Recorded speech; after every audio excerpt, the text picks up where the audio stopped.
So last February, when my radiator blew up, I don't know what the term is, blew up over here and replaced it. I didn't like the guy who put it in because it's not seated correctly. And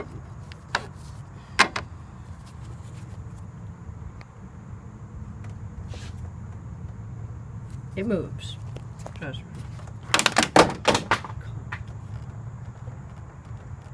It moves.